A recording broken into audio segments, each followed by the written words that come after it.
our dream Lego room has just taken another massive step. And in today's video, I'm going to showcase some of the progress as well as some of the struggles, just kind of showcasing my experience. But check it out. It's looking really good down here. Just think, that's going to be all Lego very soon. But without further ado, I've got a bunch of clips and really cool clips of working on this. So I'm going to do a voiceover and kind of showcase some progress. Well, some experiences, and then we'll do a progress at the end of the day's video. So if that interests you, stick around, hit that thumbs up button, subscribe if you're new as we make our journey to 100,000 subscribers as we complete our Lego room journey. And I'm your host, Cristo. Let's jump straight on into it. We ended up going to Home Depot twice, and I did a poor job recording, but the first time was getting all of the ceiling insulation, and the second time was this order right here where I went and just picked up all the insulation for our walls. Now, I was able to fit all of this in a minivan and a door, so that was pretty stoked.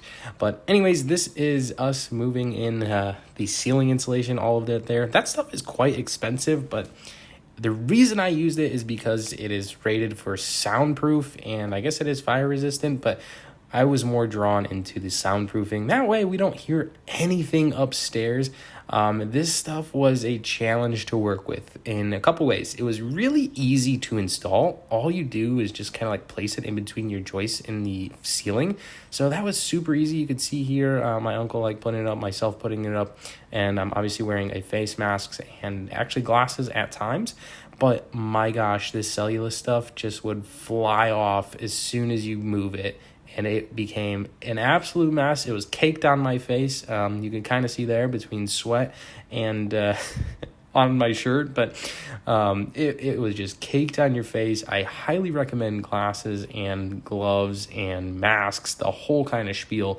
Now, I didn't wear the glasses because any breath I took just fogged them right up, but gosh, did my eyes pay for it in the evening. I was pretty proud that I wore long sleeves, gloves, and a mask because that honestly saved me so well. My uncle didn't have a mask on in the first 5 minutes or so, and he was just coughing immediately, and he goes, "Yep, I'm putting on a mask." So don't try to play it the strong local. I don't know what to call it, but wear a mask. That is what it is. But anyways, we continue to work through our roof and ceiling. I actually had all of our cam lights installed, and I have these halos that I kind of just test fit, make sure they all work, of course, because if we if we had any electrical problems before doing or after doing this, it would probably be a nightmare to go back and fix all of them. So make sure everything works. It took about 10 minutes to just plug in all the lights, and then I unplugged quite a few of them because I just didn't need all of them plugged in. But it actually helped light up the room while working, and then, of course, just making sure everything works. Now the ceiling, like I said, we just focused on getting all of the ceiling done in one kind of go around. And then we would go back for a second trip to Home Depot where we'd pick up all the remaining insulation for all those walls, which would be a different and way cheaper installation. Now I did mention the price. It was like $55 for I think it was 40 or 60 square foot for this stuff. I'll link it in the description below if anyone is super interested in seeing more about it or wants it in their future room. But it works. I can already tell the difference in sound from upstairs, and I'm really excited to when this is complete, just to kind of see how little sound I hear from upstairs and little sound upstairs hears from me as we do live streams or build Lego or play music, whatever it may be. I think it's going to be a huge help down the run. Now here is a clip of us unloading the second trip, which we do have a window access downstairs.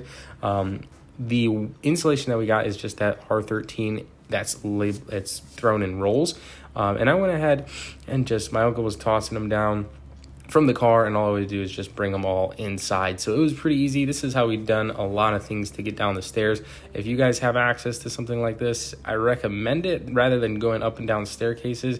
It's just so much easier, especially material that can take a little bit of damage but not too much damage. And here I am with my father-in-law turning off some electric from upstairs because, believe it or not, while I'm working downstairs, my father-in-law is helping build a beautiful bookcase upstairs after he already completed our new kitchen island. Maybe I'll show that in a future video, but those absolutely turned out beautiful. Much more final work than we're doing just finishing a basement, and takes a lot more skill in some of this stuff that goes a little bit unnoticed.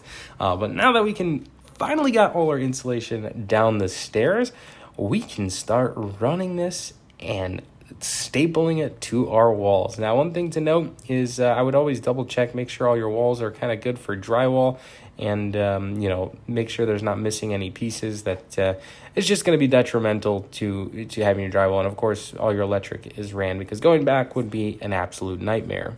But here's my uncle installing our studio room. This stuff is way easier to install than that ceiling stuff. It's just a lot less messy and just easier to breathe. I'd recommend having a really good knife to cut the faced part of the insulation. You can always buy it unfaced if you want to kind of avoid cutting and whatnot, but having a good knife goes a long way. We only had one good one, and my uncle was using it, so I definitely struggled cutting it. But honestly, the whole entire first part of this, I'm not installing the wall insulation. I was continuing to work on the ceiling on the other side of the room, but here I finally get going on the wall insulation, and it's actually turning out real good. I feel like in an hour we knocked out, maybe an hour and a half, we knocked out basically all of the wall insulation, which is, I would say, pretty impressive. Maybe hour and a half, just the two of us just kind of doing our own thing and just running away with it. My iPad went ahead and died, so I didn't get to record putting up some of this wall insulation, but that one was way easier than the roof just because it wasn't going all over our face and whatnot. And now let's take a quick overview of a full updated basement. So starting at our Lego studio, where we're going to have bookcases of Lego displays behind us, and then our recording studio. It looks fantastic. Of course, the roof being nearly done. I have some filler insulation that I'm just going to put in on the top, and then the one open spot on that side right there just needed some wood against the one side, so it's ready for drywalling. But moving on forward to our kind of Lego City area. This is going to be our entire Lego City. All the exterior is drywalled, and the roof is completed with that soundproof barrier stuff. And then if we go ahead and rotate the screen a little bit, we have our furnace room, where I just kind of insulated this wall, hopefully helping block out some sound. And then it is open on either side of it. And if we do have leftovers, I will probably insulate that as well. Of course, being an interior wall, I don't really find the need to insulate that one. And then some miscellaneous pieces over here that still needs to be kind of fixed. And then moving into the other side of the room, we have not completed this side yet, but what we'll basically do is just hit all of this ground, which is only about 4 feet up, and then this wall right there. And that would basically conclude all the insulation and ready for drywall. But I'm not going to lie, it feels so much more completed with all of this in, and once the drywall starts going up, it's really going to feel almost like a completed room. So I'm really excited for that. And if you want to see that update, make sure to hit that subscribe button, because we will be updating this entirely as we progress. Anyways, that's going to wrap up today's video. I know a lot has changed. I'm super excited. It is a slower process, as we are doing it ourselves with the help of some friends and some family, but it's been an overall enjoyable experience, and I can't wait to finish so we can finally start cleaning up and putting Lego down here. But anyways, that's gonna wrap it up. Love you guys. Hope you have an amazing rest of the day. I'm Christopher from Stud City. We'll see you in the next one. Thanks so much for watching, guys. Peace out.